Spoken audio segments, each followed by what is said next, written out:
Bismillahirrahmanirrahim.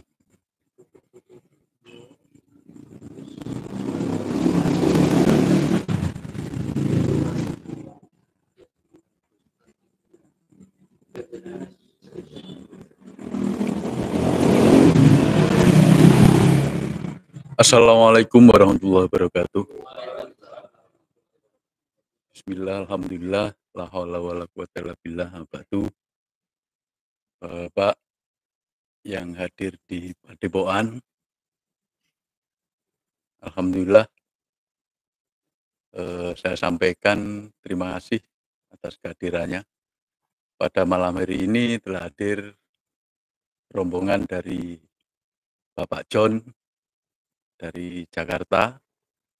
Beliau beserta Pak Jamal, Pak Haji Jamal, dan Mas siapa? Mas Iqbal. Ya. Beliau bertiga jauh-jauh dari Jakarta gara-gara salah bulan ya. Tapi tidak ada yang kebetulan. Beliau memang diperjalankan oleh Allah untuk sampai pada sampai di Padepokan untuk mengikuti live streaming ini secara offline, secara langsung. Kemudian juga saya sampaikan terima kasih pada Mas Hasim yang telah hadir kembali. Ya, ini menemani saya melekan tiap malam nanti. Karena ada amanah yang harus segera diselesaikan yang hubungannya dengan mengetik. Kemudian ada Bopo Wahid ya. Sampai kangen. Ora usah tak omongin lek suwi gak rene lho. Aku cuma ngomong sampai kangen. Dan Mbah Moyo GP, beliau semangatnya luar biasa. Juga dihadiri oleh Bapak RT yang ada di sini. Dan teman-teman dari grup Rewo-Rewo, kelompok repot ini. Yang insya Allah tanggal 2 dan 3 Juli siap untuk jadi panitia untuk menyambut Bapak Ibu beserta silaturahmi nasional yang akan diadakan pada tanggal 2 dan 3 Juli 2022 di Padepokan Patrap, Surakarta. Lihat daftarnya sudah memenuhi kuota, tapi barangkali ada nanti yang nggak bisa. Tapi biasanya melebihi kuota sih. Kemudian juga Bapak Ibu yang menyaksikan live streaming ini dimanapun saja berada, ya, terutama di Indonesia dari Sabang sampai Merauke. Nah, pada kesempatan ini saya ucapkan selamat pada Padepokan Wahid Spiritual yang pada bulan-bulan terakhir ini aktif sekali mengadakan kegiatan termasuk bakti sosial, yaitu terapi gratis yang dipandegani oleh Ki Lurah, ya, pemangku Padepokan Wahid Spiritual Tulungagung. Juga pada Pak Gubernur di NSA Gresik. Jadi kita punya gubernur, Pak. Namanya Bapak Kamai Simatupang. Beliau semangatnya luar biasa dalam mengkoordinir jamaah-jamaah yang ada di Gresik dan sekitarnya. Dan juga Bapak Ibu yang di Sumatera, di Jawa, kemudian di Bali, Lombok sampai Gorontalo, sampai Papua ya. Ada jamaah kita berapa orang di Papua ya, yang kemudian ada juga yang di Gorontalo. Beliau mempunyai jamaah sekitar 50 orang ya, yang beliau secara istiqomah juga sering menghubungi saya untuk konsultasi bagaimana bersiar di daerah Gorontalo dan sekitarnya. Juga saudara sahabat sadar Allah yang ada di Palembang. Yang ada di Palembang ini Fauzi dan kawan-kawan. Itu selalu aktif untuk mengikuti, program-program kita di, daerahnya masing-masing. Kemudian juga sahabat sadar Allah yang ada di Malaysia, ada Pak Ayahman dan saudara-saudara kita yang lain yang selalu aktif, walaupun pada saat ini belum bisa hadir di Padepokan, tapi biasanya jamaah yang di Malaysia itu sebelum Covid dulu tiap ada kegiatan besar, insya Allah selalu hadir. Dan juga yang ada di belahan bumi yang lain. Semoga kita semua diberikan rahmat, hidayah, dan semua kebaikan dari Allah Subhanahu wa Ta'ala. Oleh karena itulah, marilah kita senantiasa bersyukur pada Allah, di mana Allah inilah yang menuntun kita, membimbing kita menuju jalan yang lurus, jalan-jalan orang-orang yang telah diberi nikmat oleh Allah, jalan-jalan Nabi dan Rasul-Nya, jalan-jalan kekasih-kekasih Allah. Semoga kita termasuk dalam kekasih-kasih Allah. Amin. Selawat serta salam, mari kita senantiasa panjatkan pada Nabi Agung Muhammad Shallallahu Alaihi Wasallam. Beliaulah suri tauladan terbaik yang selalu kita contoh perilaku beliau, karena beliau diutus untuk menyempurnakan akhlak manusia untuk semua manusia seluruh dunia. Ya, dan kita ini belajar sadar Allah, artinya belajar berakhlak mulia. Di minggu-minggu terakhir ini banyak jamaah yang mengalami kesulitan, ya masih mengalami kesulitan dalam melakukan zikir nafas, ya. Karena zikir nafas itu bukan sekedar teori. Jadi kalau kita belajar untuk mempelajari teori saja tanpa kita mempraktekkan, kita nggak akan kemana-mana. Selayaknya kita mau pergi dari Kumpang ke Jakarta misalnya, kita naik mobil, kita hanya belajar teori tentang bagaimana nyetir mobil yang profesional. Teorinya kita pelajari, kita kuasai, kita pahami betul. Sehingga kalau diajak debat tentang bagaimana menjadi driver, wah kita jagonya. Tetapi kita tidak pernah praktek nyetir mobil, maka kita tidak akan pernah sampai di Jakarta. Jadi begitu. Begitupun dalam sadar Allah ini, ya. Kita banyak menguasai teori, memahami teori, pinter debat, pinter ini itu, tapi kita tidak pernah melakukan, tidak pernah berjalan menuju Allah, maka kita tidak akan sampai kemana-mana. Memang ilmu itu penting.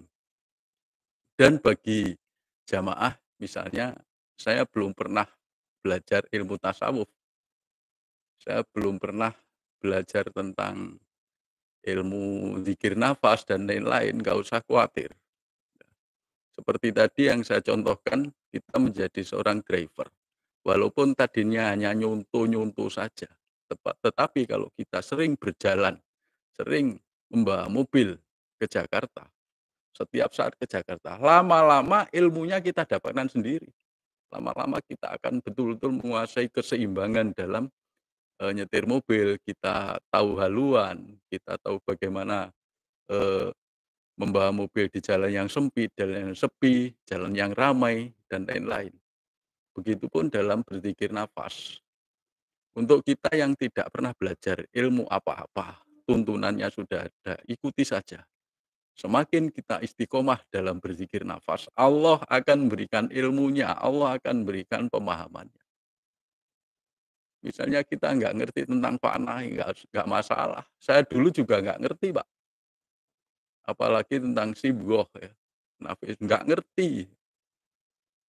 Ngertinya gimana? Ngertinya setelah melewati berkali-kali, akhirnya mendapat pemahaman oleh Allah. Walaupun sekian tahun saya nggak pernah bicara, tapi awal 2020 ya, mau nggak mau bicara juga, apalagi oleh Pak Pur sudah dilengkapi ini Pak, ini Mbah Bejo untuk YouTube. Ya, begitulah Allah memerintahkan saya untuk buat YouTube melalui Bapak Setio Purwanto. Akhirnya yaitu saya mulai bicara sudah sampai sekarang nggak pernah bicara.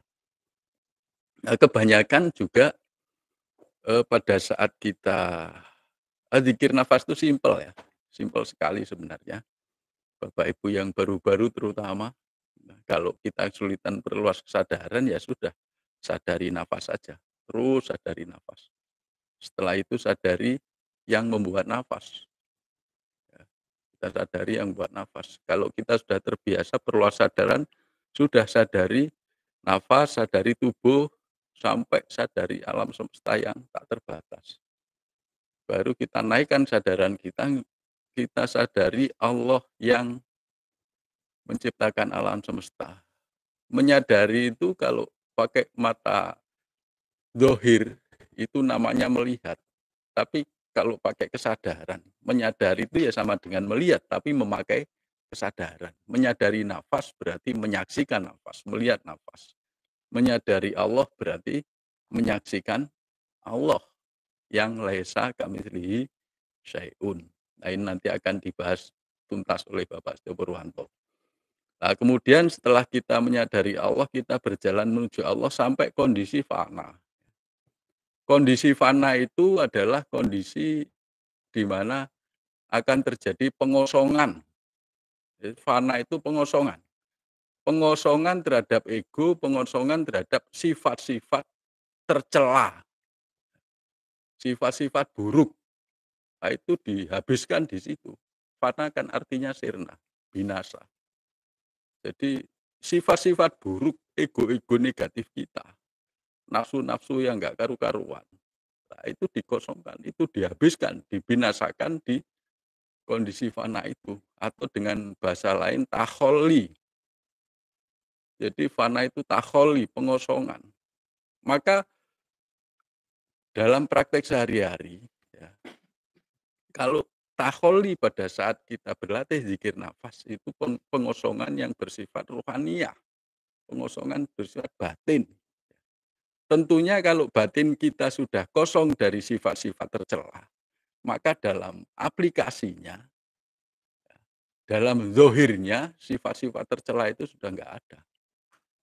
Jadi yang sukanya menyombongkan diri, itu akan sirna.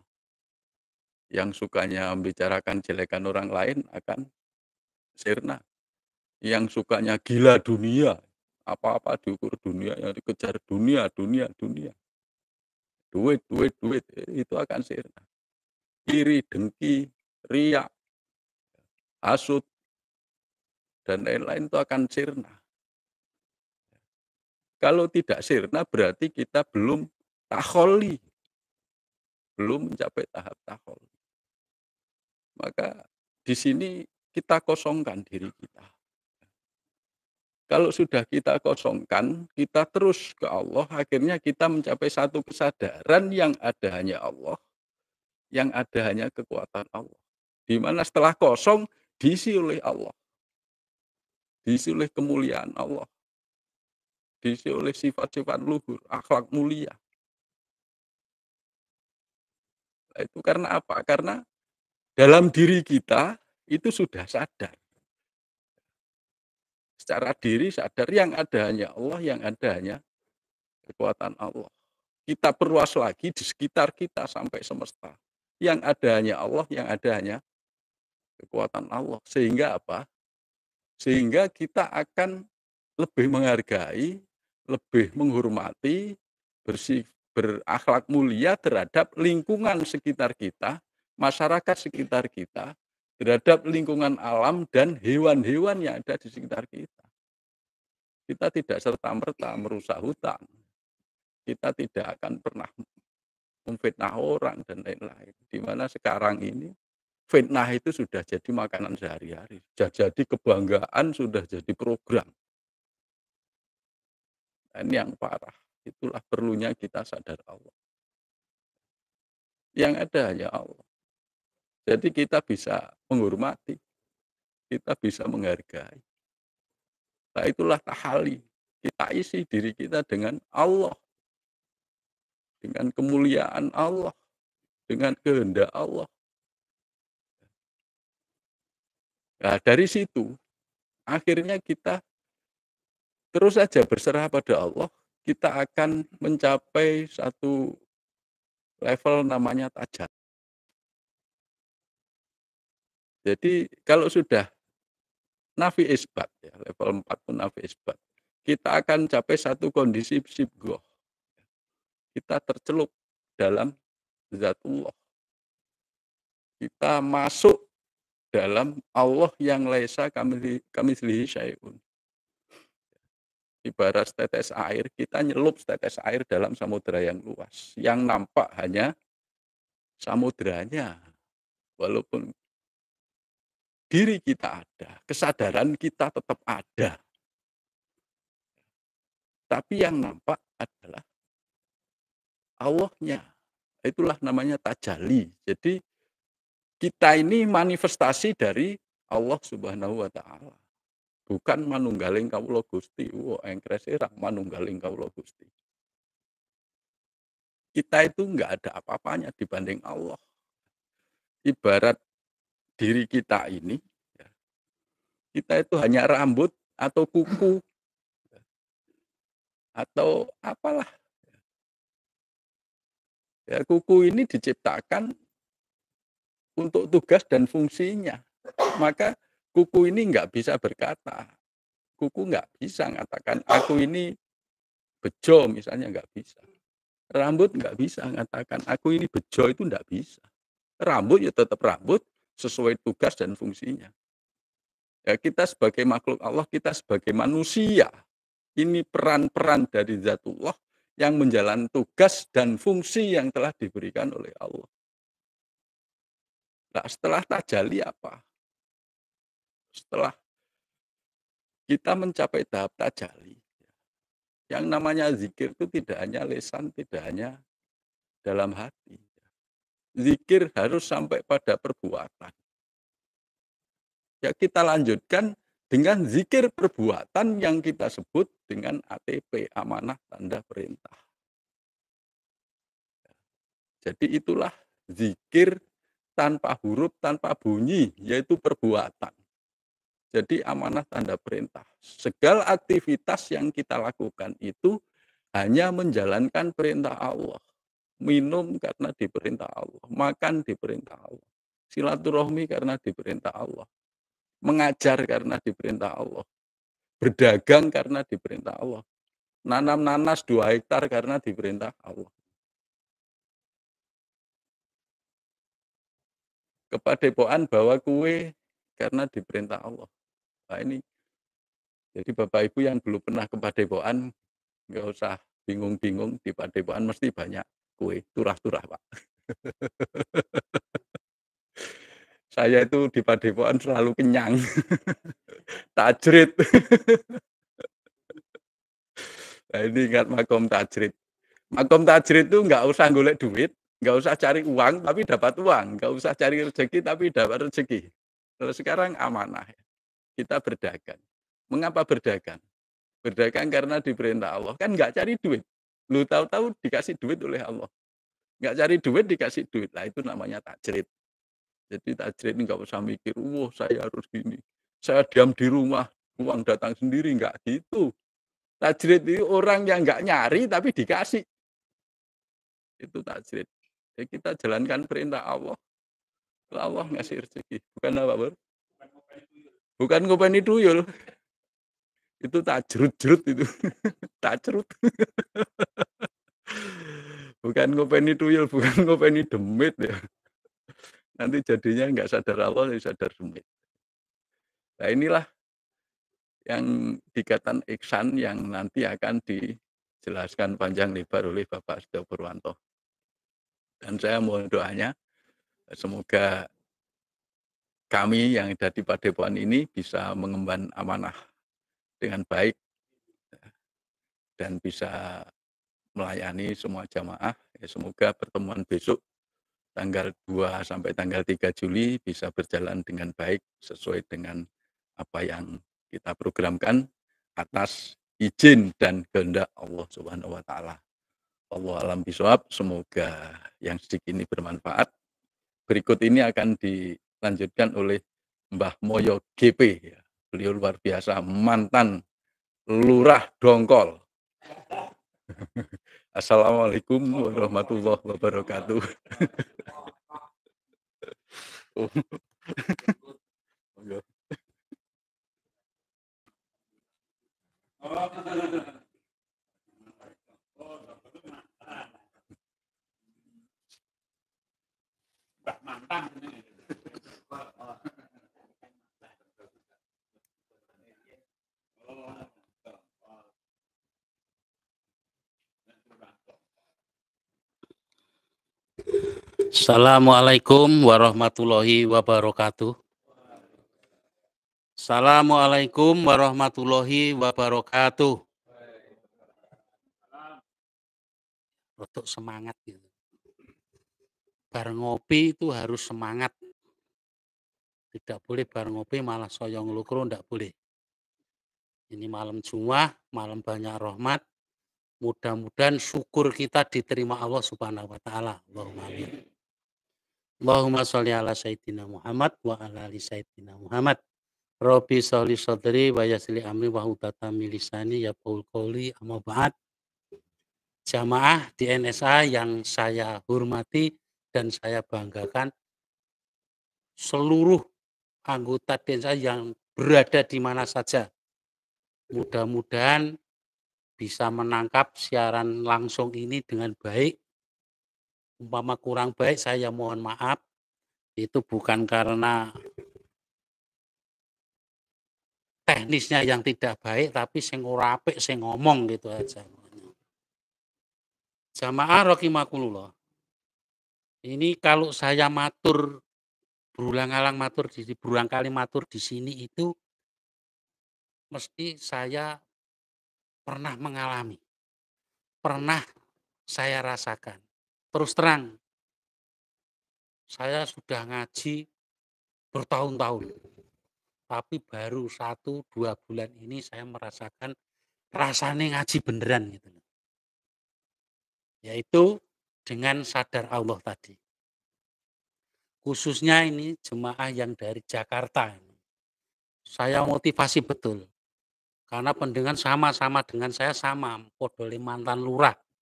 Kalau ngulu harus diarah-arah. Tahu kalau ngulu diarah-arah. Jadi makan itu harus dihati-hati gitu. Itu lurah. Dulu Pak itu Pak. Tapi sekarang enggak. Mantan itu kan sudah tidak. Sekarang sudah sadar Allah. Saya jadi tinggal mengembalikan kepada Siratal Mustaqim. Kembali kepada yang dikatakan Mbah Bejo tadi, bahwa kita harus bisa ihsan. Ternyata itu malam ini Pak Pur, apa yang saya pikirkan itu kok ya tembus betul loh Pak. Jadi saya tidak pernah merencanakan, saya tidak pernah bisa bicara tentang Quran, itu nggak bisa. Tapi hari ini penjenengan mesti kaget saya ngomong. Al-Baqarah 205. Ora percaya bukaan itu nanti. Ya ayyuhalladzina amanu dkhulu silmi kafah. Ya orang-orang beriman, masuklah kepada Islam secara keseluruhan. Watabingu kuwati syaiton innahu lakum ngaduwwun mubin. Jangan mengikuti langkah-langkah setan. Sebab setan itu musuh kita yang jelas. Ayat ini sepele kelihatannya, tapi apa yang didhawuhnya Pak ATP, amanah tanda perintah itu betul. Amanahnya apa? Kita itu orang beriman. Di mana orang beriman itu amanah. Diperintahkan untuk masuk Islam secara keseluruhan. Kafah itu sempurna atau keseluruhan. Tandanya apa? Quran. Nah, selama ini jamaah yang saya hormati, kita jadi orang Islami Gur, bisa Islam, bisa iman dulu toh, iman dulu, terus Islam, baru ihsan. Seperti dikatakan Mbah Haji Bejo tadi, Mbah Bejo, bahwa iman, Islam. Tapi kalau sudah kepada ihsan ini leren, Pak. Alasannya beribu-ribu alasan. Wah, aku sibuk, wah sreno-reno. Padahal di ihsan itulah sadar Allah ada di ihsan itu. Karena di ihsan itu ada sabar, ada ikhlas, ada itu tadi taholi dan tajali toh Pak itu tadi. Ada kekosongan, keinginan itu di ihsan itu. Secara ringkas di ihsan itu secara garis besar itu kalau guru agama saya dulu ngajar itu orang yang seolah-olah bisa kita tuh melihat Allah. Tapi kalau kita tidak bisa melihat Allah, yakinlah bahwa kita ini diawasi Allah. Itu kan kesadaran. Ini yang mudeng itu orang di SMA. Di NSA yang mudeng bahwa kita itu bisa melihat Allah. Kalau tidak bisa, kita harus sadar bahwa Allah melihat kita. Ini di NSA. Loh kenapa ya guruku agama kadek dulu kok ndak mulang seperti itu gitu loh.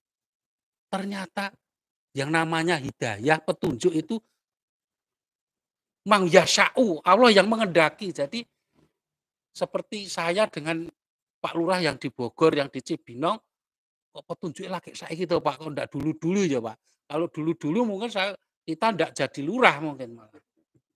Maksudnya ngulunya mesti diarah-arah betul gitu loh. Tapi dulu kan ngulunya ngawur. Nah, jamaah rahimakumullah kembali kepada ATP. Ternyata ATP-nya adalah orang beriman, terus perintahnya suruh Islam secara kafah, secara keseluruhan. Jadi jangan sepanggal-panggal maksudnya. Terus tandanya di Al-Quran. Jadi kita itu sebagai orang yang sadar Allah itu bukan kok mesti terus, wah aku sadar Allah surah perlu Al-Quran, terus bukan itu. Kita diwajibkan, diperintah untuk Islam secara keseluruhan. Itu ya kita tuh ya wajibnya itu ya sholat 5 waktu wajib. Sunahnya rono-rono sunah itu ya harus dijalankan. Yang makruh ya harus dijalankan. Wong rokok aja penjenan jalankan toh. Itu makruh itu. Tapi makruh itu kalau diteruskan berarti haram. Wong makruh itu makruh, rokok kan makruh Pak, enggak apa-apa kan gitu. Tapi nek curut pelajarannya Mbah Asrohri dari apa itu, dari Toreko, juru Toreko didirikan itu untuk pelajaran Toreko sehingga sampai kepada sadar Allah ini, itu untuk memerangi makruh-makruh itu.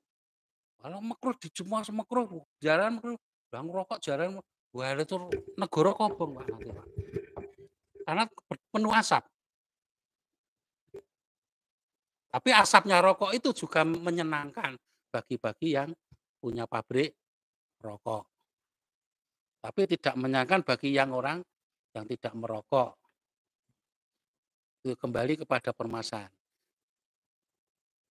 Secara sempurna itu jadi ora gur sholat 5 waktu, syahadat, poso, rampung. Bukan itu. Sunahnya masih banyak semua. Itu harus dikerjakan seperti yang dikatakan Mbah Bejo tadi, latub siduna fil ard. Jangan membuat kerusakan di bumi. Tapi kan kadang-kadang kita inama nahnu muslimun. Loh, saya enggak gawe kerusakan loh, Pak. Saya kan bikin kebaikan. Contohnya togel. Juragan togel kok dikalahkan kowe gawe kerusakan. Enggak, saya bikin kebaikan wong itu saya bisa menghidupi orang berapa coba. Dia di teorinya manajemennya begitu. Dia bisa menghidupi orang-orang yang tidak punya pekerjaan gitu. Sing nembus kan seneng, sing ora nembus gigit jari. Teori Capji dan sebagainya itu. Itu kalau diarani judi nggak mau. Saya akan membuat kebaikan dulu, perbaikan ekonomi. Itu berapa pengangguran di pos kamling sekarang jual nomor dan dapat rezeki kan gitu. Lah itu diperbarui lagi, diviralkan orang-orang yang mengaku Islam ning gaweane nganake duit, Pak. Inama nahnu muslimun, dia kalau dicapa inama nahnu muslimun. Saya membuat kebaikan kok. Padahal dia itu riba. Banyak itu. Pakaiannya seperti Nabi, jenggotnya seperti Nabi, berjalannya seperti Nabi, syariatnya seperti Nabi. Tapi kerjanya apa? Gawe bangkir, nganake duit. Ini kalau yang mendengar ini rodok nesu ya karepmu aku ya. Oh nyatanya ya begitu kok. Ayatnya seperti itu. Inama nahnu jangan saya membuat kebaikan ini jangan membuat latupsid dunya fil itu tadi seperti yang dikatakan Mbah Bejo. Ihsan itu ada sabar, ikhlas, tawadhu, tidak merusak dan sebagainya. Loh ini harus dikerjakan karena kita menjadi orang Islam secara keseluruhan itu harus dikerjakan. Ojo wong Islam wah Allahu Akbar madhep nuwun bar kuwi ngrasani tanggane bukan keseluruhan, tapi itu medhit itu namanya. Itu keseluruhan, keseluruhan harus dikerjakan seperti itu. Mesti Bapak berpikir, Lurah Wonoboyo iso ngomong seperti itu. Ya ini hasil ATP, hasil saya sinau sama YouTube-nya Pak Pur sama Mbah Bejo. Belajar, saya belajar. Betul, seperti yang dikatakan, kalau kita mengemudi, kurang ngerti teori ini tidak pernah ngajar, ya enggak bisa. Seperti apapun saya di sini saya pamerkan kepada teman-teman yang dari Jakarta. Saya setiap habis sholat wajib 10 sampai 20 menit. Kadang-kadang saya menang, Pak. Latihan menang. Latihan menang betul. Sampai kemarin itu Mbah Yai saya dianu, "Woi turu apa ngopo?" gitu ya. Wah, aku latihan ya kemropok delok turu apa. Padahal saya latihan biasaan betul, Pak itu, Pak. Latihan itu. Bukan. Tapi Pak dilokke itu saya ora iso wis ora nesu, Pak. Saya tidak nesu. Saya tidak nesu. Alhamdulillah ngono. Saya bisa tidur, Pak, ngono. Tapi saya latihan betul, latihan. Bukan lah ini untuk motivasi panjenengan. Nek kalau latihan, saya dulu kan latihan ini bertahun-tahun ora iso-iso, Pak. Gugur wes wangel gitu. Ternyata saya ngecake manajemennya Pak Pur. Tompo apa eneke. Jadi 3T itu diamalkan betul. Saya tak amalke betul Pak itu. Jadi subhanallah itu kalau dalam kamus kan maha suci Allah ya tahu. Tapi untuk dia itu terima. Alasannya kan mesti biar orang subhanallah artinya menerima kan begitu. Kalau nonton debat-debatannya di NS 9 itu toh. Kalau Bu Endah itu mungkin krungu ben uangnya krungu aku ya. Itu kan debat kan mereka dia sok tahu. Subhanallah artinya yang maha lebih agung dengan kok dipermarah. Loh ini rumusnya DDW kok ndadak dianu. Ora melu rumus ya sudah kan gitu kan. Lah ini Pak. Jadi inggih matur nuwun kula pitados. Kalau orang Jakarta nggak tahu Mas. Inggih itu iya saya terima. Saya terima bahwa saya jadi waktu diterima itu berarti waktu kita di SLM kok rasanya gur mumet apa ya ditampa aja jangan kula panjenengan hari ini dan paringi saya di SLM ya mumet malah pikiran kula matur nuwun hari ini kan saya betul Pak itu Pak. Itu tak cake itu beda Pak. Saya itu di SLM 20 menit itu maksud dilipat. Tapi orang saya ngarani itu sudah, "Oh turu toh kowe iki," gitu loh Pak. "Apa tidur toh kamu itu?" Itu. Nah ini pendengar untuk yang dari Jakarta khususnya, saya motivasi itu bahwa nanti panjenengan kalau dene kan menang itu tuh, putune rame apa, kan pikiran kan sama jasad ini sama anu kan masih tempuk Pak biasanya masih, kelingan, kelingan apalagi panjenengan di simpenan. Wah kacau itu kalau betul. Maksudnya simpenan di bank loh bukan simpenan. Mantan lurah itu kan biasanya kan simpenannya banyak biasanya. Tapi sekarang enggak Pak saya. Begitu saya naik haji sudah pokoknya mau hilang. Rokok saja saya sudah tidak. Terus ketemu Pak Pur saya dipelajari di NSA. Itu semakin carane radio FM itu antena saya itu memancarnya rada lumayan gitu loh. Iki pengakuan saya wis ben aku sombong ya ben. Oh ini kasunyatan kok, kasunyatan. Ternyata betul yang namanya dinamakan nanti sudah identitas jadi itu ada ilham-ilham, harus bisa membaca ilham itu betul. Jadi waktu mbah itu fana apa tidak saya ndak tahu mak klebat loh, saya kok bukai Al-Quran gitu loh, Pak. Buka Al-Quran loh, ada Al-Quran di depan saya gitu. Maksud oh saya itu dalam keadaan ada Al-Quran. Ternyata saya membaca ayat ini tadi 205, loh kok iso tempuk ya sama ini. Nanti kan judulnya action itu. Anu Mbah Bejo juga. Dan teori saya ngomong ini saya jangan ikut-ikut Mbah Bejo. Ora tahu ngerencana, pokoknya niat ingsun Allah mau ngomong apa nanti pasti bisa ngomong. Jadi panjenengan semua ini yang ada di Padepokan kemudian yakin nanti panjenengan ya Allah kula mengajari ngomong tentang iso niki bisa. Nek diensa sampean dadi, nek diensa ora dadi ya ora iso.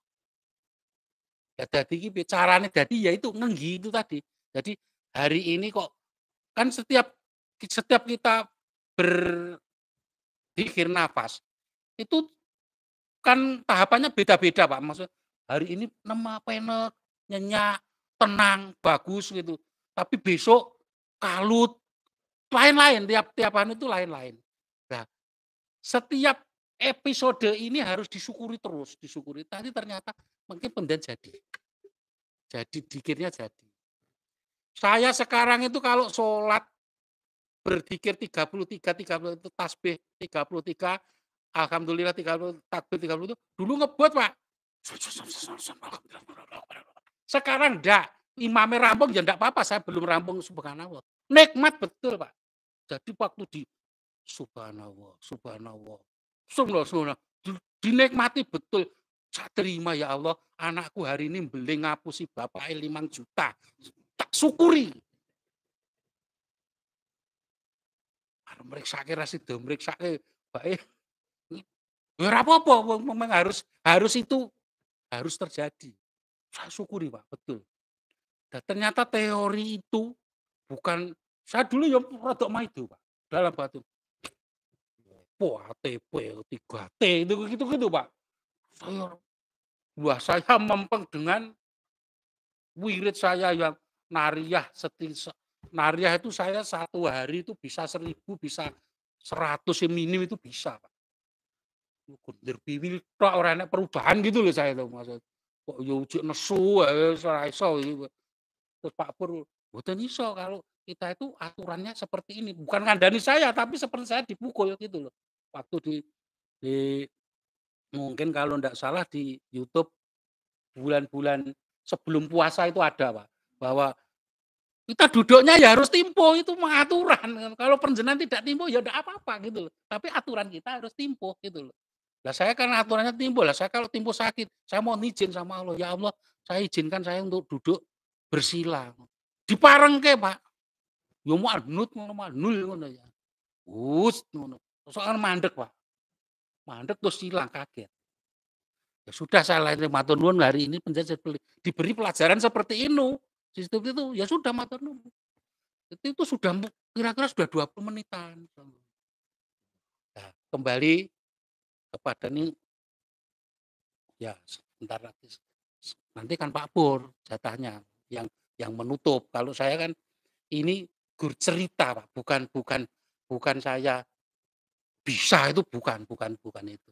Jadi dari teori ayat 205 itu tadi bahwa kita jadi wong Islami kudu seluruhnya, Pak. Tadi maksudnya aja gur salat tok, wong Islam gur salat tok bukan. Tapi iman, Islam, ihsan itu harus dijalankan. Jadi iman itu adalah amanah, tandanya Islam, perintahnya apa? Ihsan. Ihsan itu kan action, Pak, sebetulnya. Oh, ihsan meneng wae yo ndak ihsan. Ihsan itu yo ramah tamah, dermawan gitu. Itu termasuk ihsan di situ, komplit. Lah biasanya wong Islam itu domoh, Pak, gitu. Wah, wis Islam wis salate metekung gini wanteng, wah, kemasannya HP. Belum itu sebetulnya ndak ada apa-apanya itu. Justru yang apik itu nanti itu, action-nya itu. Di Islam di ihsannya itu. Jadi iman, Islam, ihsan. Ini yang perlu saya aturkan mana, jangan mengikuti langkah-langkah setan. Sebab setan itu musuh kita yang nyata. Ketoke sepele, Pak. Wong kuwo apa pengajian kudu ning nggone padepokan, wong ning omah yo iso. Kan gitu, Pak. Setan ini, Pak, sebetulnya. Jadi kalau ke Bogor ke sini itu hebat itu. Kalau dihitung urut hadis, 1 langkah, 1 kebaikan. 2 langkah, 2 kebaikan. Lha apa beribu-ribu langkah. Berapa kebaikan panjenengan niat untuk ngaji di sini. Ning enek sing wong ora seneng, ngajian ning kono apa to? Saudara Allah wae. Wong sing dikaji apa? Ini setan, Pak, sebetulnya. Jadi panjenengan tidak usah marah sama wah musuhku ya siap untuk meredam gitu. Sebab langkah-langkah setan itu reno-reno, Pak, itu kan saya katakan itu tadi. Jawabannya itu, aku kan membuat kebaikan, ini jane membuat kerusakan itu langkah setan. Contohnya ya seperti tadi, gitu. Kemudian sudah pirsa bahwa tadi saya sudah tahu, saya itu pernah tukang gini, tanda tangan gitu, mesti Marlboro teko itu. Ini langkah setan sebetulnya. Tapi waktu itu kan belum tahu, saya belum sadar Allah. Baru sadar-sadaran gitu loh. Ning wis teko Mekah, Pak, padahal itu. Alhamdulillah sudah dibina sama Allah. Akhirnya saya diberi petunjuk, ketemu Mas Wahid, ketemu Mbah Min, ketemu Pak Pur aja masih di Malaysia tuh, lupa-lupa ingat waktu itu dengan saya, "Ku sopo nih, Bu?"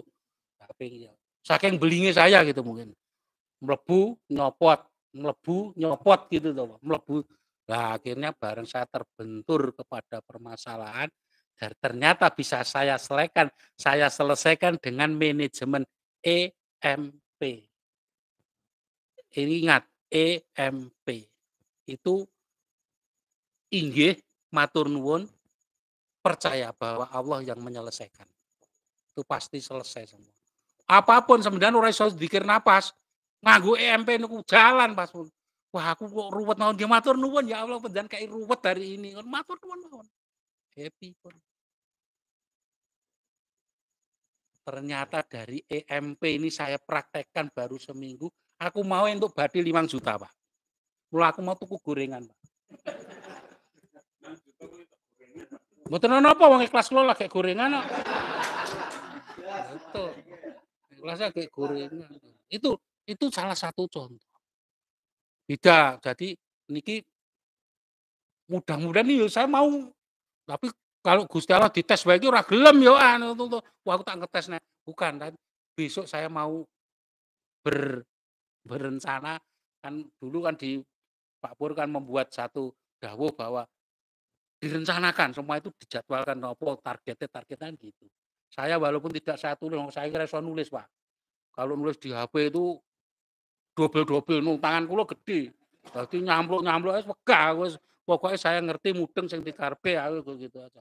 Pokoke saya bikin perencanaan, oh EMP-nya bagus berarti saya akan memperdalam EMP ini untuk meraih yang lebih besar lagi. Insyaallah mudah-mudahan besok rencana tanggal 2 sampai 3 kita diberi sehat walafiat sama Allah, bisa menerima sahabat-sahabat kita yang dari luar kota.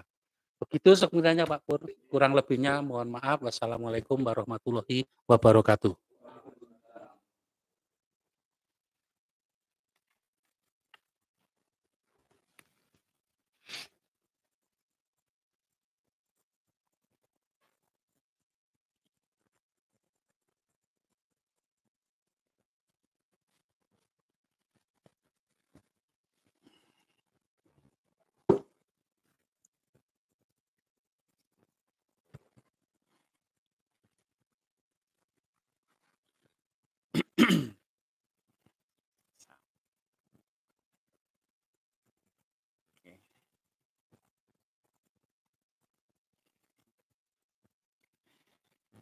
Bismillahirrahmanirrahim. Assalamualaikum warahmatullahi wabarakatuh. Alhamdulillahirabbil alamin. Wassalatu wassalamu ala asyrofil anbiya'i wal mursalin wa ala alihi washabihi wasallim ajmain. Bapak-bapak yang hadir di Padepokan, Bapak Ibu yang saat ini online melalui Facebook dan melalui channel YouTube, terima kasih sudah bersama kami. Alhamdulillah, terima kasih juga kepada Mbah Kipe, Mbah Zen, sudah memberikan opening pada malam hari ini. Ya. Beliau-beliau ini sudah banyak makan garam, gitu Mbak. Asam garam, gula, terus masako, barang. Wah, udah nano-nano lah ya. Sudah macam-macam rasa sudah di ini. Ya, alhamdulillah. Beliau berdua dan sahabat-sahabat di sini istiqomah di zikir nafas, di sadar Allah. Mudah-mudahan sampai akhir hayat ya, Mbak.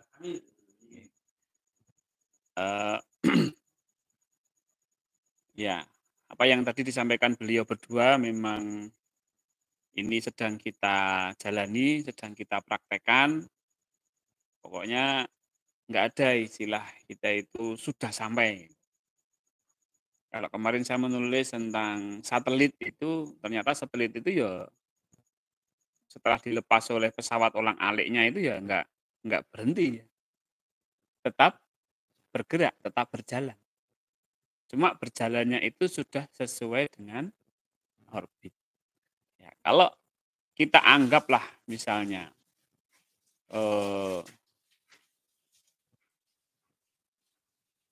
tubuh kita kan ketika kita berzikir napas itu kan hu Allah kan, hu Allah. Nah, itu pesawat ulang-aliknya.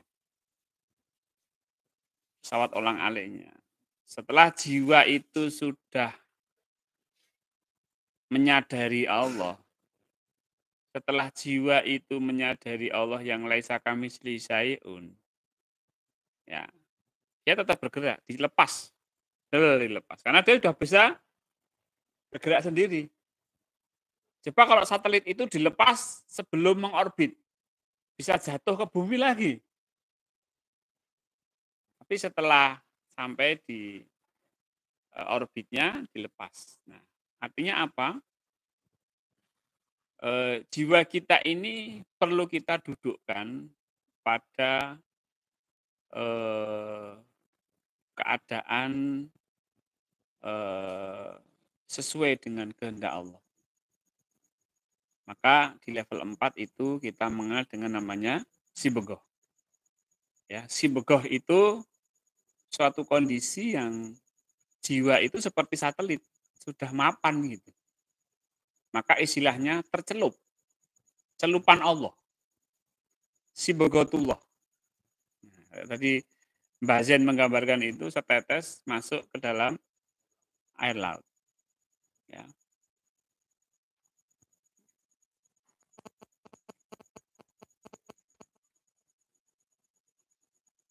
Ya. Kalau belum sampai gimana?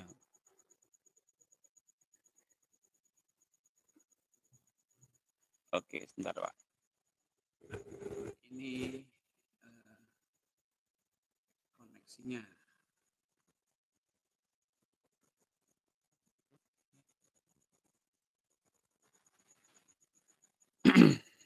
Baik, kalau belum sampai bagaimana? Bapak dan Ibu, kurikulum itu sudah kita buat. Dari mulai level 1, 2, 3, 4, sampai sibegoh itu sudah. Nah, tinggal kita itu berada di mana itu bisa kita lihat. Apakah saya sudah sibegoh atau belum? Apakah saya sudah sibegoh tapi belum istiqomah? Nah, kan kita bisa melihat diri kita masing-masing gitu loh. Saya sudah sampai mana? Sampai mana itu dalam arti sampai pada level berapa? Ya level itu bukan satu tingkatan kalau di karate atau di pencaksilat atau di perguruan-perguruan bela diri yang ada, enggak, bukan itu. Kadang-kadang baru belajar, "Loh kok saya di tempat yang kosong?" Nah itu loh. Tiba-tiba itu bisa masuk ke keadaan itu, maka langsung aja nafi isbat. Maka pelajarilah, tekniknya, ya, kalau mau berjalan ya pelajari cara-caranya, ya. Baik, nah tema kali ini kita tentang ihsan, tadi apa yang sudah disampaikan Mbak Bejo dan, eee, Mbah Gipe bahwa ihsan itu sebenarnya patrap gitu loh. Ihsan itu perbuatan baik, ihsan. Patrap itu juga perbuatan baik atau perilaku yang baik. Patrap patrap, ya pelajaran patrap ya pelajaran ihsan. Padepokan patrap, padepokan atau tempat untuk belajar ihsan. Nah, bagaimana kita berihsan kepada Allah? Dasarnya itu adalah seolah-olah kamu melihat Allah atau kamu dilihat oleh Allah. Itu dasarnya. Ini hadisnya itu kan begitu. Ihsan itu apa? Rasulullah ditanya. Ihsan itu seolah-olah kamu melihat Allah atau kamu dilihat Allah. Ini kalimat seolah-olah ini kalimat yang sangat sesuai sekali. Karena apa? Kalau melihat, seolah-olah melihat, itu berarti bukan pakai mata. Gitu kan. Berarti pakai apa? Kesadaran. Maka Allah itu bersifat az-zahiru wal batinu. Az-zahiru itu kalau kita melihat dengan kesadaran. Aku nyawang tenan. Aku melihat tenan, melihat Allah tenan. Bukan seolah-olah. Berarti melihatnya pakai kesadaran. Aku seolah-olah melihat tenan. Tenan, aku seolah-olah melihat. Berarti melihatnya pakai mata. Karena mata tidak bisa melihat, maka pakai kalimat seolah-olah.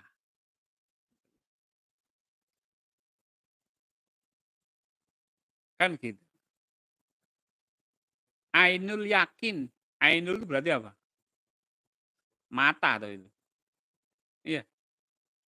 Berarti melihat pakai aku hakul yakin. Kesadaran. Jadi kesadaran kita itu bisa melihat Allah. Hati bisa melihat enggak? Enggak bisa.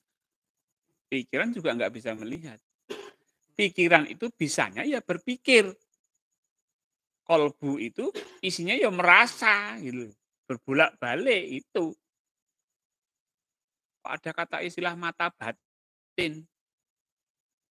Aku ya ora percaya nek batin itu punya mata. Ki piye mripate? Mata batin. Kenapa saya tidak menggunakan kata mata batin? Sebenarnya saya tahu bahwa yang dimaksud dengan mata batin itu adalah kesadaran. Asline ngono, tapi mau ngomong kesadaran ini isin dibelokkan ke batin. Ada yang mengatakan rasa di dalam rasa. Itu saja nih yang dimaksud adalah kesadaran. Rasa pangrasa.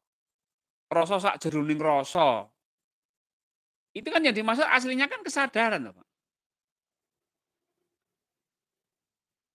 Ketika saya menyadari sesuatu berbeda dengan ketika saya merasakan sesuatu. Ketika saya merasakan sesuatu itu rasa. Ketika saya menyadari sesuatu sehingga kemudian timbul rasa, itu orang menganggap rasa sakjeroning rasa. Rasa pangrasa. Mata batin. indera keenam. Indera keenam itu aslinya waskito, itu indera keenam. Cek, kamu jangan ke sana dulu. Loh kok ngaten, Mbak? Percaya. Tak jelasi ora mudeng iku. Selama sih. Wah, berarti Mbah iki iso indra keenam. Bunda. Karena mbahnya itu, Mbah GP itu tahu. Tandanya itu tahu. Sehingga muncul satu pemahaman. Ini orang bahaya. Nekat. Ya kena. Nah, gitu. Saya dulu pernah. Dulu waktu itu ke tempat Habib Lutfi. Ceritanya gitu. Jam 10 tuh mau pulang. Bib, majeng pamit.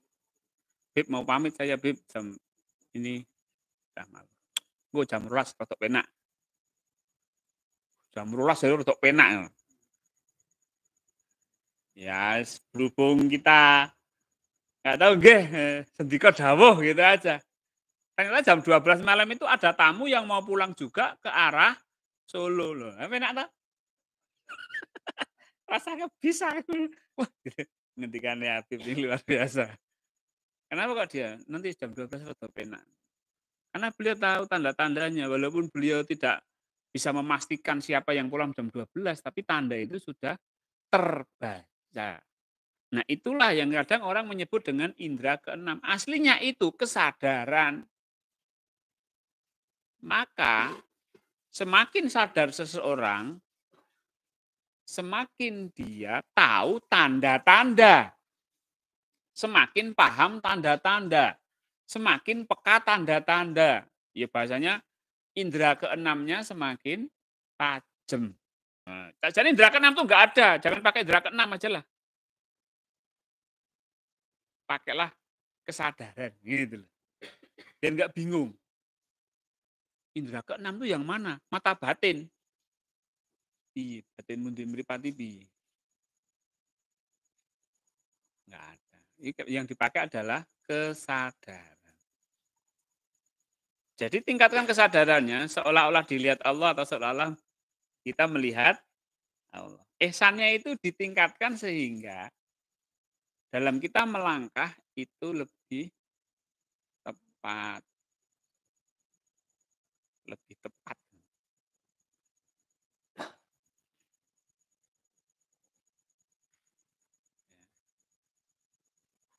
Jadi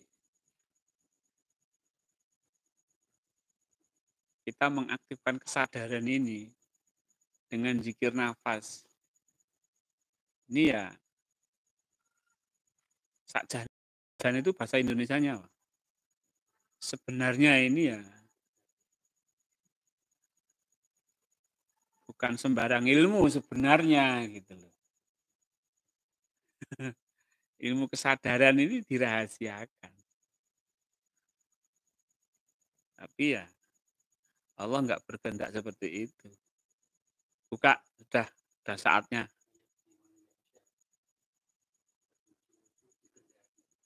Apa Pak? Petunjuk. Ya. Orang yang paham dengan zikir nafas, itu ya wis pinginane yang padepokan gitu. Ya, Pak. Ada satu keinginan kuat kapan aku sore padepokan. Itu kalau dipahamkan Allah. Tapi kalau tidak dipahamkan, biasa. Opo sadar Allah. Saudar seder itu, Pak. Tapi nek paham. Iki kok ono wong ngomong sadar Allah itu. Gitu digatekke gitu. Karena ada satu dorongan. Iki loh. Gitu. Ini loh. Baik. Nah, dari kesadaran ini nantinya itu akan kita akan lebih mudah berbuat baik.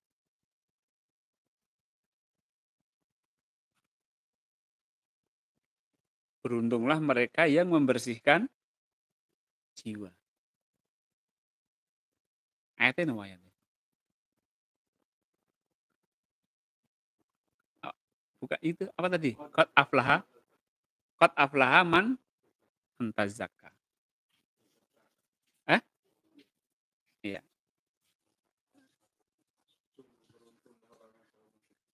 Nah, mensucikan jiwa itu bukan mensucikan diri dari dosa.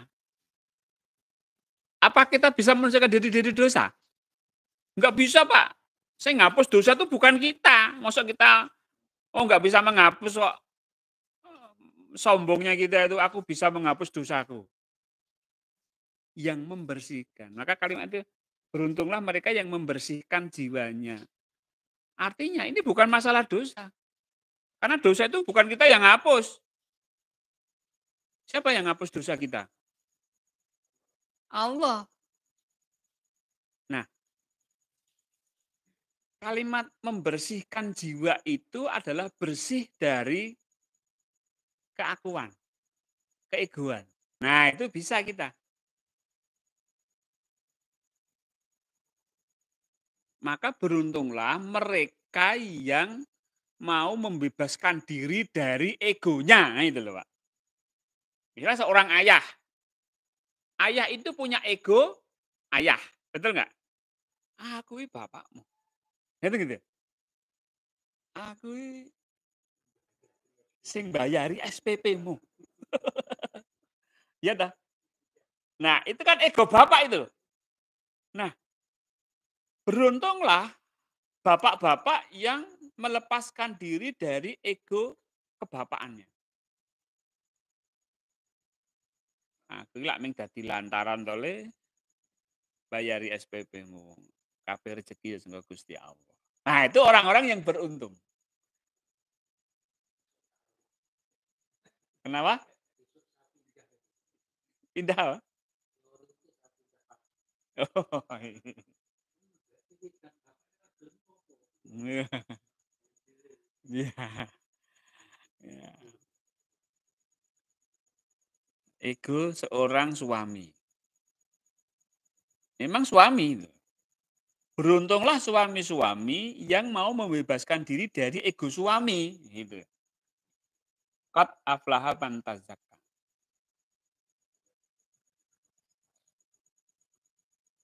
Ya. Jadi aku kuwi bojomu nyambut gawe. Nggawe ketah ora gelem. Nah, gitu. Berarti kan dia seorang suami yang pakai ego suami. Nah, itu orang yang tidak beruntung, pasti celaka. Aku nggawe dhewe apa ora iso. Nah, celaka toh. Diwaneni bojone malahan. Ngerti repot apa ora? Nah, wis. Maka ya bikin sendiri. Kalau perlu malah istrinya dibikinkan. Bu, tak bikinkan teh ya. Nah, itulah. Loh. Kumak apike. Iya toh? Ya. Loh, kita ini akan menjadi orang yang aneh, Pak. Karena apa? Biasanya kita itu pakai ego ayah, ego suami.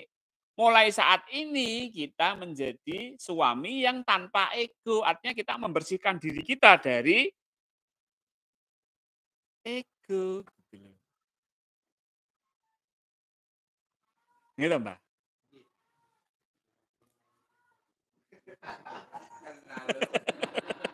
Lu mboten nak Bang ya. Ini ya untuk saya sendiri gitu loh.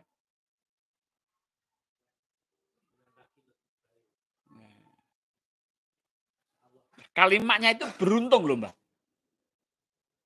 Berarti kalau saya menjalankan sesuatu, berperan sesuatu tanpa ego, saya akan beruntung.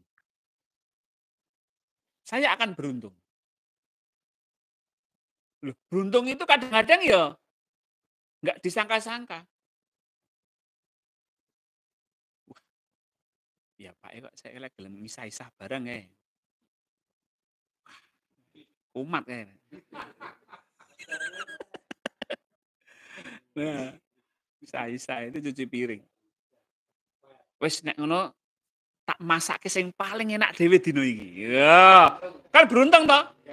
Gitu loh, Pak. Wis engko tak pijetane. Ya, tak gaweke teh.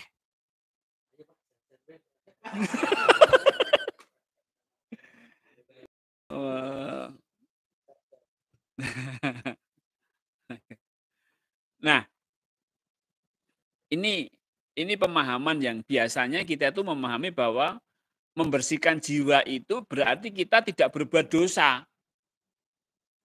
Sekarang kita mau bebas dari dosa bagaimana Pak kalau ego icet nempel ke diri kita? Gitu. Kita tuh apa ya selama hidup kita itu bisa menang melawan hawa nafsu, Pak. Jenengan itu latihan sabar. Sejak dari dulu, sejak kecil latihan sabar. Sampai sekarang, ya sabar-sabar. Lalu atas latihan puluhan tahun itu hasilnya apa? Ternyata dia pengen sabar, tapi egonya ijek nempel gitu loh Pak. Ini yang nggak bisa bikin sabar tuh egonya ini Pak. Ini kalau egonya bisa dilepas, mang bukti sabar dewi Pak. Tuh, ora benar. Ora usah latihan sabar. Sabar dewi. Iki aku ra iso nesu ki piye iki? Bingung. Ra iso nesu ki piye to ki? Gitu, Pak. Karena apa? Egonya sudah enggak ada. Ya, kayak gitu. Seorang bapak yang sudah tanpa ego, sudah tanpa keakuan, kemudian istrinya lupa membuatkan teh. Apa yang dia lakukan? Nggak dewe. Nggak dewe. Nah, sapa ning hek wae, ngono wae. Tapi kan itu tidak marah gitu loh. Ojo karo ning hek. Wah, kuwi ya nesu jikan. Ning hek itu. Karo getah. Wah, lali gawe getah kaya ngono. Ndak, wis aku gawe dhewe. Jadi ego ini apa? Sumber dosa. Sumber dosa. Apa? Oh iya. Makanya kita ini harus lepas, binding. Bindingnya harus unbinding, harus terbebas dari keakuan. Ya sakjane itu nek wong Jawa itu kan aja rumangsa duweni gitu loh. Wong ya dudu duweke gitu. Aja ngaku aku gitu loh. Wong ya ora duwe. Iki dudu HP-ku. Memang kenyataannya ini bukan milikku. Tak aku dadi milikku. Ngaku aku. Ngaku aku itu berarti milikku bukan? Bojoku. Nane. Ya nek dipendhet karo sing kuwasa piye? Dipek wong liya misale. Apa ya iso menggak apa iso? Nah, kan golek meneh. Iya nek diparingi ya ta. Nek tambah ruwet. Nah, ya wis.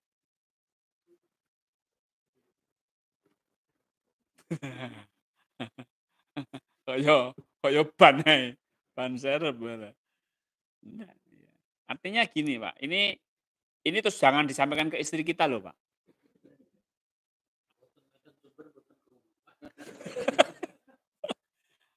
Artinya ini dari sisi keihsanan kita kepada Allah, bahwa semuanya ini adalah milik Allah. Semuanya adalah milik Allah. Gitu. Nek menyadari gitu enak, Pak. Keakuannya tuh enggak ada. Misalnya mobil. Mobil itu meskipun BPKB itu atas nama Mbah GP, BPKB-nya itu. Tapi itu bukan miliknya Mbah GP. Meskipun tulisannya bukti pemilikan. Pemilikan apa? Secara hakikat loh ya. Meskipun sertifikat tanah itu atas nama saya, tapi bukan milik saya. secara hakikat. Jangan dohirnya disampaikan, "Itu dudu milikku wae." Wah, kumat iki. Nah, itu Bapak Ibu.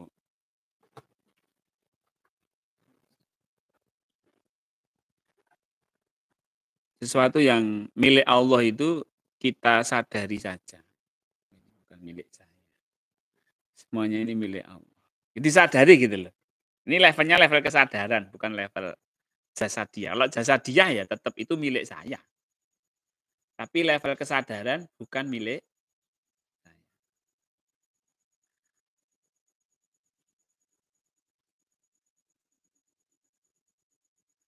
Ya, baik. Baik Bapak Ibu, kita terus berlatih kesadaran karena ya dengan adanya kesadaran inilah Allah akan merubah nasib kita. Kalau kita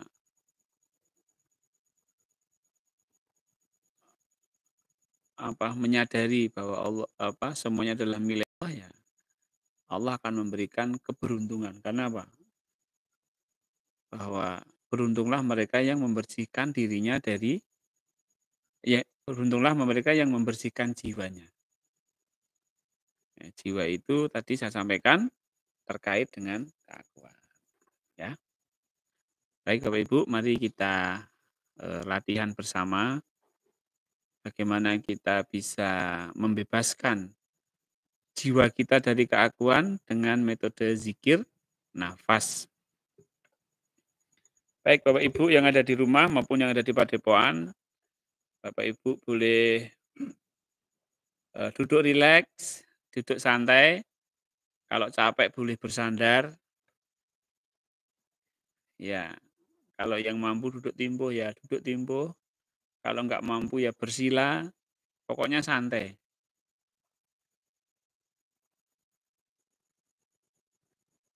Lepaskan keakuan-keakuan kita. Lepaskan semua apa yang kita miliki. Kita sadari semua adalah milik Allah. Inna lillahi. Dan akan kembali kepada Allah. Wa inna ilaihi roji'un. Jangan merasa memiliki apapun. Tubuh kita pun itu bukan milik kita. Sadari bahwa mata bukan milik saya, hidung bukan milik saya, pikiran bukan milik saya, hati ini juga bukan milik saya. Ini semua adalah milik Allah Subhanahu wa Ta'ala. Disadari, termasuk nafas. Nafas ini bukan nafas saya, ini adalah nafas milik Allah Subhanahu wa Ta'ala. Kembalikan nafas kita kepada Allah.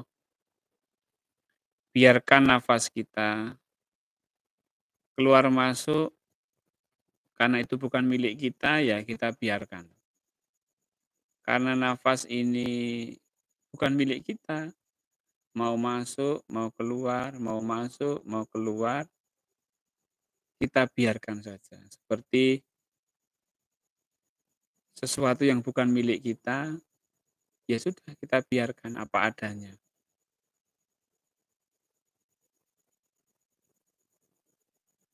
Baik.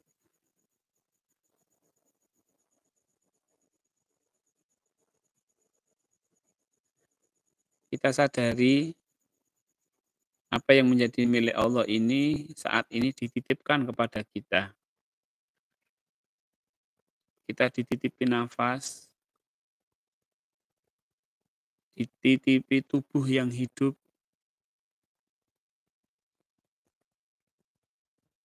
Baik. Sekarang kita dititipi nafas. Betapa bersyukurnya dan berterima kasihnya kita kepada Allah dengan pemberian, dengan pinjaman nafas ini. sehingga kita bisa hidup. Seiring keluar masuknya nafas, sebut nama Allah, nafas masuk, nafas keluar, Allah.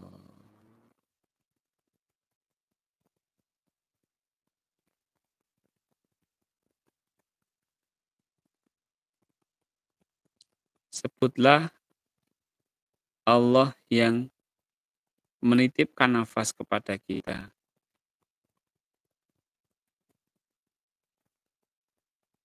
Kita menyebut dengan penuh terima kasih kepada Allah karena kita sudah dititipi nafas ini.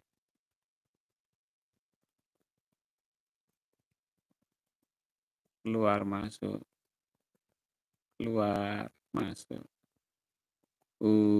Allah. Nafas masuk, nafas keluar, Allah.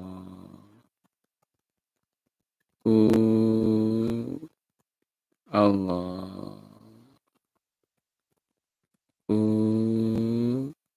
Allah.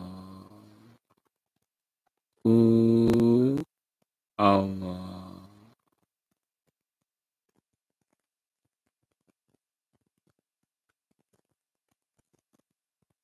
Ya. Nafas masuk, nafas keluar, Allah. Sadari itu titipan dari Allah. Jangan pakai ego. Pakai ego itu ini nafasku. Saya mengatur nafasku. Mau saya tahan, mau saya keluarkan, mau saya mengambil agak panjang. Latihlah diri kita untuk membiarkan nafas. Biarkan Allah yang menafaskan. Latihan menyadari nafas titipan Allah. Allah. Allah. Allah.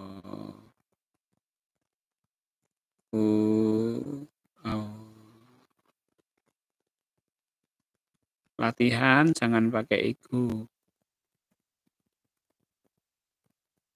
Nafas itu bukan milik kita. Jangan mengaku-aku ini nafasku. Jangan mengatur nafas. Jangan menahan nafas. Karena itu bukan milik kita. Biarkan keluar masuk sesuai dengan apa yang telah Allah tetapkan pada nafas kita.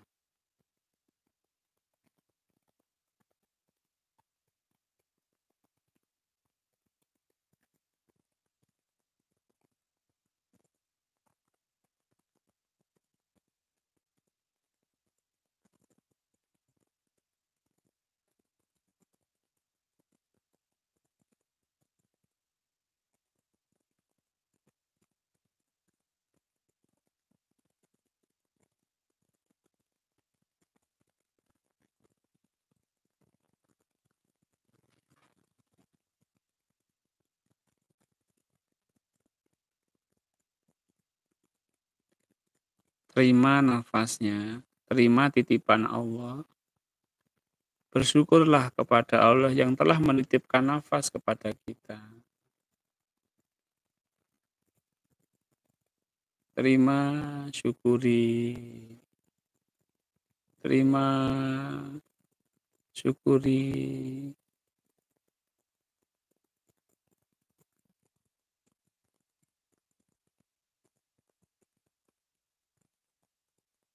Iya. Ketika Bapak Ibu pada kesadaran nafas bukan milik saya, disitulah Bapak Ibu terlepas dari keakuan.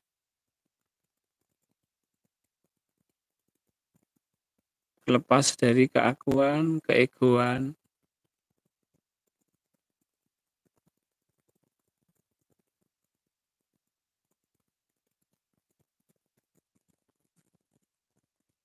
dan jiwa Bapak Ibu bersih.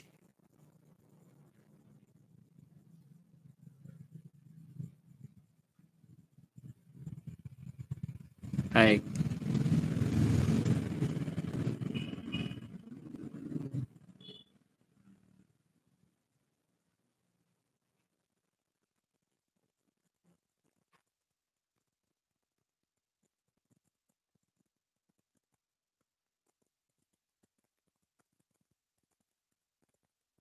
Sekarang selain nafas, pisahkan dengan yang lain, dengan tubuh, dengan pikiran, dengan perasaan. Pikiran jangan diakui itu pikiranku, perasaan jangan diakui itu perasaanku, tubuh jangan diakui itu tubuhku. Lepaskan.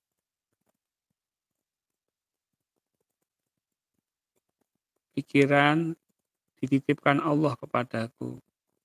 Perasaan dititipkan Allah kepadaku.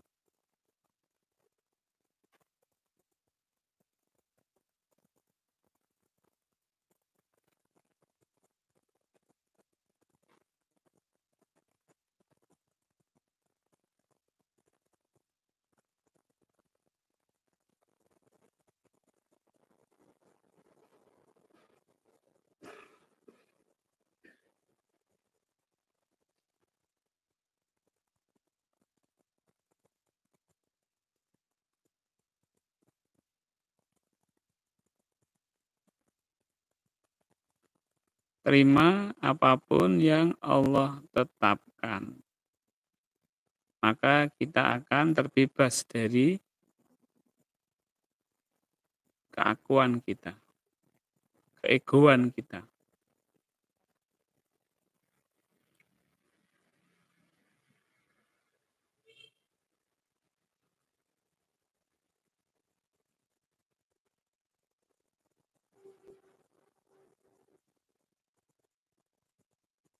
Bersihkan Bapak Ibu jiwa kita dari keakuan apapun. Dari nafas, dari pikiran, dari tubuh, semuanya. Dari harta, kendaraan, jabatan, nama, lepaskan semua. Jadilah Bapak Ibu menjadi jiwa yang bersih dari keakuan, dari ego. Seperti Bapak Ibu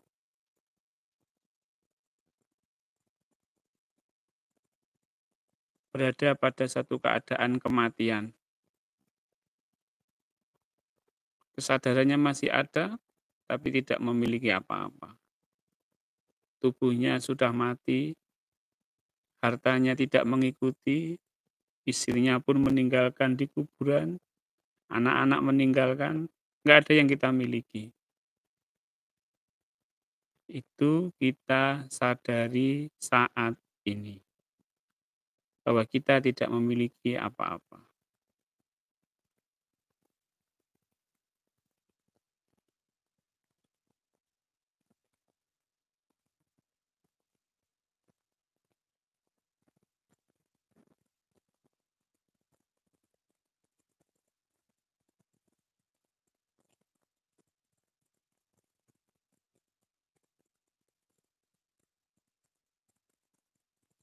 Baik, Bapak Ibu, lakukan latihan seperti ini, diulang-ulang,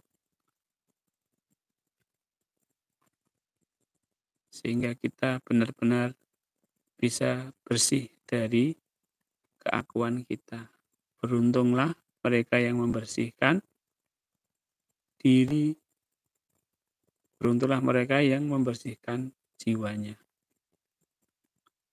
Silakan dilanjutkan panduan zikir nafas akan saya selesaikan segera.